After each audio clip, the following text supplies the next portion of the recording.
right, guys. Let's get the show on the road. One more game. Let's do this. 21-23. We're going to get a high-rated opponent. 2023. Okay, Rustia. We're going to play... Okay. Well, I feel like Sicilian is on the cards.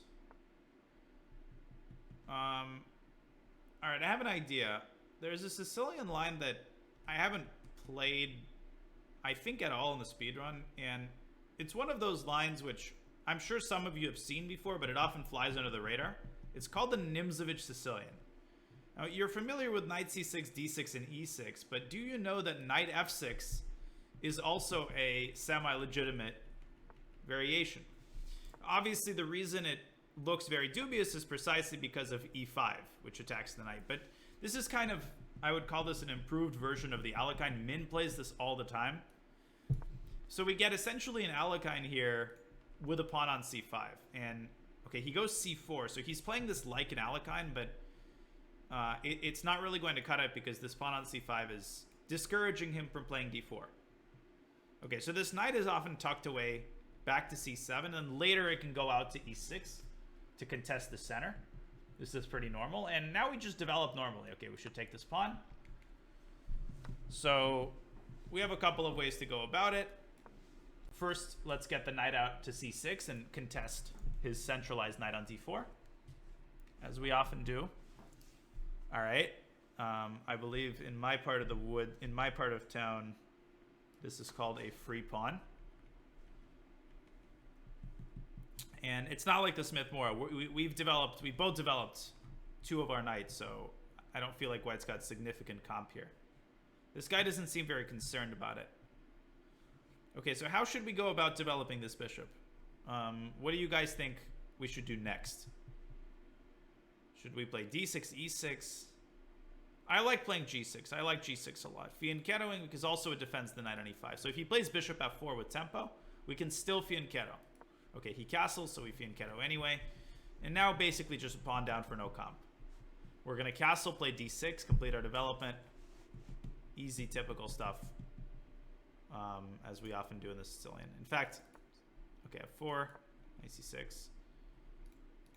If he takes the knight, we'll have a very interesting dilemma, because being a pawn up makes the option of taking the d pawn quite a bit more tempting. All right, so now we can castle, or we can play d6 first. I don't think it matters particularly. We'll start with d6, I guess, just to get this bishop open. I'm trying to discourage. I'm a little bit concerned about f5, although in response to f5, we can just castle. I mean, it doesn't really do anything. It's just sort of sitting there. If he takes, we take back. What we didn't want to do is try to win this pawn by taking the knight, because then we would have to trade our bishop. Okay, hg. Taking toward the center. No need to open up the f-file and give him extra attacking chances. Now, what is this knight doing here? Well, this knight could swing around to e6 in order to put the heat on this knight on d4. So this knight on c7 might look bad, but it's actually quite solidly placed, if that makes sense. I know some of you have never seen this placement before, but it's not so bad. And it's quite typical for this line, for this knight, to kind of lie dormant on c7 until it's ready to go out into the center. And to tie this into a basic principle, we know that not all of your pieces need to be climbing Everest or free soloing El Capitan at the same time. You know, as long as you know that a piece has a clear path to improvement, it's okay for that piece to be temporarily inactive. Okay. So knight f3, that's a really good move. He's going to g5. That's actually an incredibly strong move. So we have to be careful about how we do this. I'm definitely scared of queen e1, queen h4. That's the only concerning idea that I think we have to properly deal with. So let me think.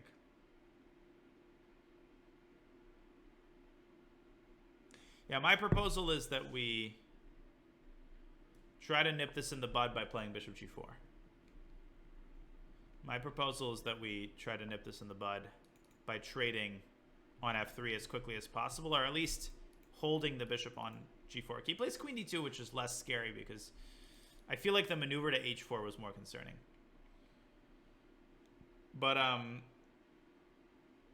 if we take on f3, now we allow kind of the rook lift to h3, so I don't think it makes sense to take just yet. Let's begin by coordinating our rooks with queen d7. Just sort of a semi-waiting move, improving our position. And we'll see how he decides to proceed, and then we'll make a decision based on it. All right, so bishop h6. This is one thing I'm not too afraid of. I don't mind giving away this bishop. Obviously, we shouldn't take on h6 and send the queen in to checkmate us. So what could be a plan here? Well, it seems like black's position is a little bit cramped. So if we could open the position up, our extra pawn should make its presence felt. We would also distract white's attention from the king side. So what could be a potential plan of opening up our position? Well, we really only have one breakthrough, which is d5. Can d5 be played immediately? Well, if we count the defenders, it's 3 on 2, so clearly not. We should prepare it. And we should often prepare these pawn breaks using our pieces. Because if we prepare them using our pawns, then it often defeats the purpose. We want to open up the position to maximally activate our pieces. So rook ad8, I think, is a logical follow-up here. And if he goes rook ad1, then perhaps we might have to resort to e6 at some point. Okay, he takes it. Fair enough. Knight d4. It's quite surprising to me that he's choosing to trade his pieces. But there's actually a super interesting detail. After bishop takes c2, white has a phenomenal tactic that I think might force at least a draw. So we should be super vigilant about how we do this. I actually think best might be to force this knight out of here and go e5. That's why we put our queen on d7, so that the bishop on g4 is defended. The idea of this move e5 is to attack the knight, try to force him to take on c6, which clearly would be in our favor. I'm not convinced that this is the best move, but we'll see what he comes up with here. Yeah, you guys can see that these guys over 2,000 are super strong. It's like these are not easy games. He's played well ever since he blundered a pawn. Yeah, so I think this is most probably just good for us. So takes. I like the way our queen is positioned here, sort of standing sentinel over the entire king side. And now he's given us another pawn. Now he's given us another pawn, which we will take. So his play has stagnated. We're up 2 pawns. And now we're going to use these pawns and advance them slowly but surely.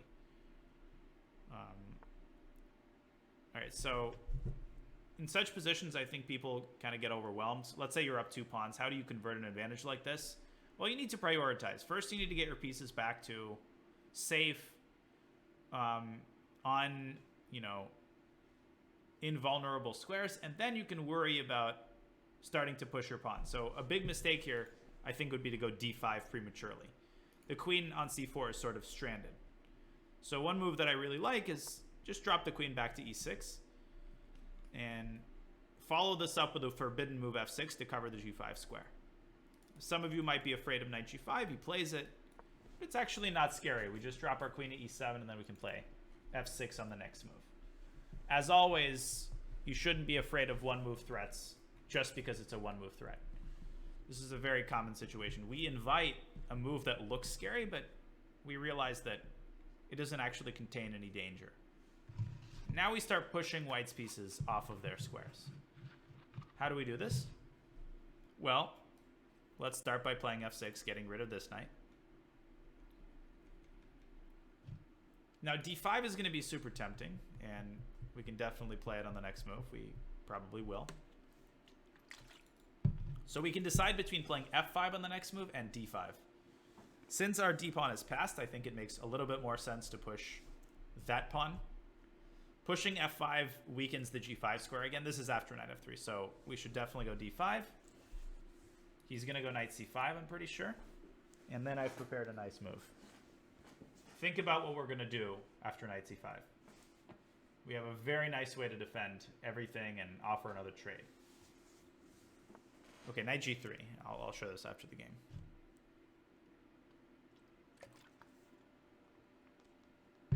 Okay. So this is a great moment to practice the art of not hurrying when you're converting these advantages. I think a lot of people would go e4 here. But e4 gives up the d4 square. You don't want to give up any counterplay, any squares. You just want to sort of gradually convert. You don't need to rush with any pawn pushes.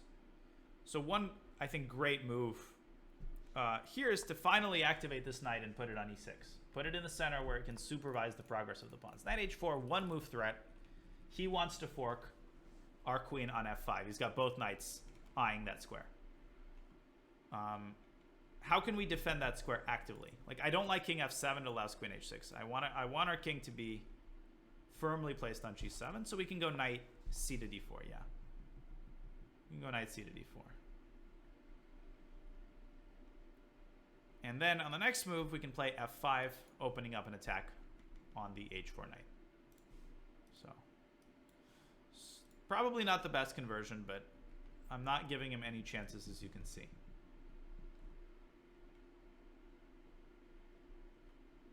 All right. Rook h8 achieves the same effect, but I don't see a reason not to expand further with f5.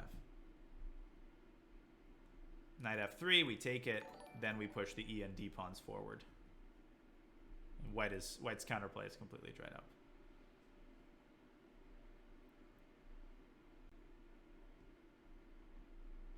Thank you, controls, for the 7 months. Yeah, take it.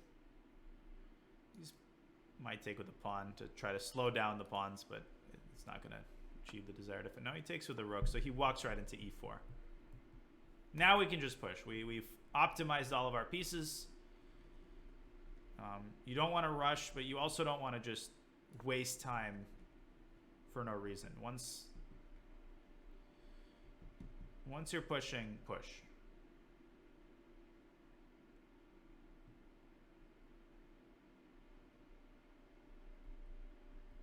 As one wise man said. Okay, so after rook c4, we're going to make one more. Okay, rook there, never mind. Schluss, thank you. Okay, so if we really want to put our Karpov hat on, the move that the Russians would teach you to play, the move that the Russians would teach you to play is a6. Don't even give a single pawn. Like, do not give a single inkling of a chance. And why do you do something like this? Because I think the logic is, if things go catastrophically wrong, if you play with with a sufficient safety net, you're essentially going to ensure that nothing bad can happen in the long run. Now we can continue pushing e3.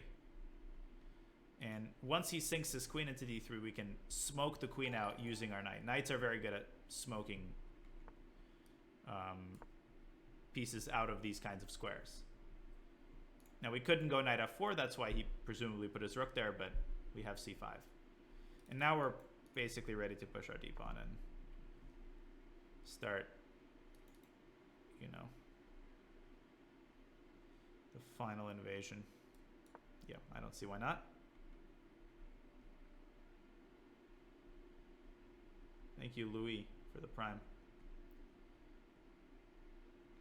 e2 is coming, followed by d2. There comes a point at which you don't even really care about keeping the knight. You could even sacrifice it if it means you promote one of your pawns.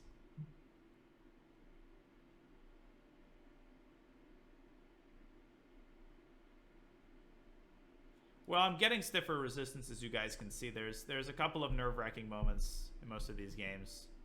It's not the smoothest, but yeah, now e2, counterattacking the rook. Yeah, e2 is very, very easy. We're threatening both e takes f1 check as well as e1 queen, which is actually the bigger threat. Notice that e1 equals queen is the bigger threat, because if he takes that queen, well, then we take the rook and it's back rank mate. Whereas if you take the rook, that just wins a rook. The funny thing is, yeah, he's probably going to take here, but then we just take with a pawn, opening up the d file, and we can invade with the rook. So the position plays itself essentially here.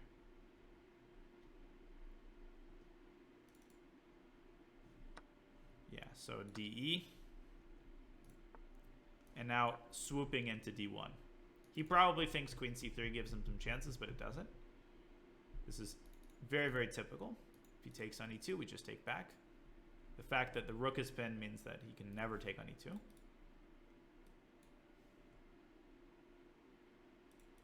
Yeah, this was a nice game.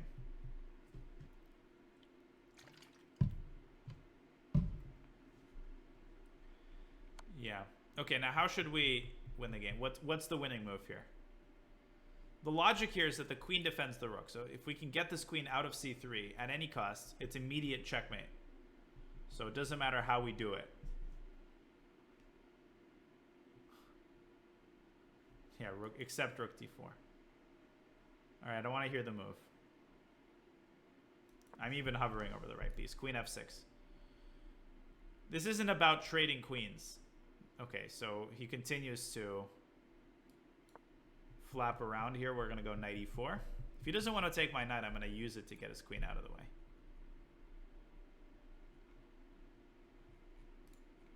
Yeah. Good game. Okay, I think it's time to resign. Yeah, there's definitely been a bit of a lull of late, but it's all good. Cool. So I'm not going to talk too much about this opening. I do want to round off the stream, but yeah, Nimzovitch Sicilian is something to investigate if you're in the market for something a little bit more offbeat.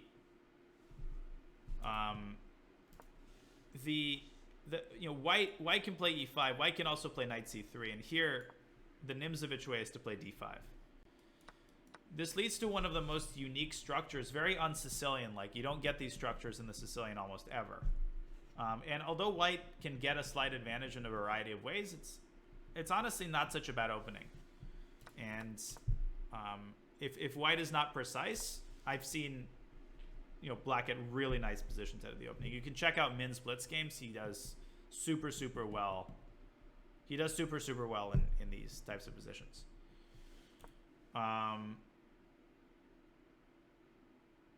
Okay, so e5, knight d5, and the move c4 is already inaccurate. In this position, I believe knight c3 is considered to be the main move, and black plays e6 here, trying to anchor the knight.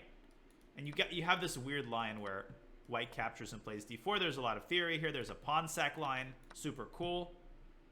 There's like a double pawn sack line that goes like this. I'm sure you'll find Min's games in this position. So you guys can do your own research here, but you can trust me that this is not such a bad line. It's something to add to your arsenal if you're looking for something offbeat. So he goes c4, which is positionally speaking not very good. Now the bishop is blunted. d4, cd, knight d4, knight c6. So I'd say the position is about equal. But white should just take the knight and play knight c3. g6, sorry, not f6, g6. And you get a position. I mean, this is just a position.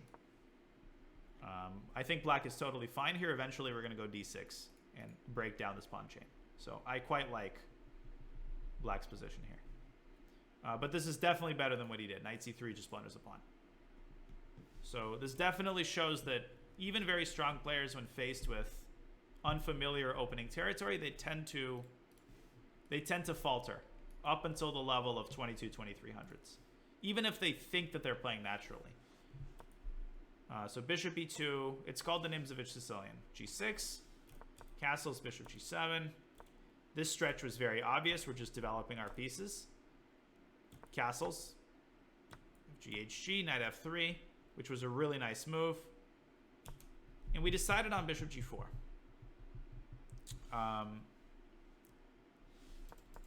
Yeah, so to understand this move, you got to understand that white wants to get the knight to g5 and eventually the queen to h4, which is quite a dangerous plan. So we're just trying to nip that in the bud by creating the possibility of trading the knight. If he goes knight g5 here, then I was thinking of actually taking. And as ugly as it seems, we do have the move f6. And here the knight on c7 actually turns out to be excellently placed because he can't go knight e6. So notice that even these kinds of pieces, they have their merits. Why hg6 instead of fg6? Well, fg6 weakens the e6 square. And I wasn't sure that the open f-file favors black because we don't have our rooks coordinated yet. So I feel like he's going to essentially take on f8 and bring the other rook to f1. So we might give white the f-file, and that's not something I want to concede. Okay, so bishop g4, queen d2, queen d7. Bishop h6, rook a d8. Takes, and I think here he started, I think this stretch he misplayed very severely. I think the best move is rook a d1. He's got to stop me from going d5. And we can even consider playing e5 here and trying to secure the d4 square for our knight. This knight on c7 again is the hero because it defends the square on d5, doesn't allow white to access this outpost. So I think we often think of, you know, evaluating pieces based on how they look or how many squares they control. But what we don't think about is pieces that occupy a defensive role. But those pieces can be super valuable. Just a piece that whose only role is to defend a particular square. That can be a very valuable assignment. So don't rush to assume that a knight on c7 like this is extremely passive or bad. It can actually make your position tick. So king g7, knight e4, and I think e5 is really, really strong. This forces white's hand and essentially leads to highly undesirable trades. What was wrong with bishop takes e2? Well, the engine is laughing at me, but I thought knight f5 check leads to a draw by perpetual. Apparently it doesn't. And the reason it doesn't is because after gf, actually no, now, yeah, queen g5 check, and black can go king h7, and I forgot that this square is defended. This is a classic miscalculation. I forgot that this bishop still is alive. But apparently rook f4 makes a draw. Nope, I was right. Rook f4 leads to a draw. Because rook is swinging to h4, we have to intercept it. White sacks the exchange, getting rid of the bishop, and now this is perpetual. So, very nice line, and I did end up evaluating this correctly. This is a draw. Takes, queen g5. Not queen h5, but rather rook f4. And I could sense that this was not worth going for when we had plenty of other options. So e5, takes. Essentially, the game is already over. He's down a pawn. He's losing another one. I suppose white should take and go b3, but now our pawns start rolling again, and we win in a very similar way to the game. So, and the rest, once we grab the second pawn, the rest is easy. We centralize our queen. We push the knights away. We centralize our own knight. We defend against knight f5, and then we push all of our pawns until he resigns, essentially. So, very straightforward conversion. Not a super complicated game, but I think it clearly shows how, you know, first of all, the power of playing these kinds of offbeat openings, and then also patiently identifying your opponent's source of activity. Also, you can see the knight on c7, which played a pretty important role in this game, even though it sat there for a long time. All right, guys, I'm tired. I'm going to call it a day.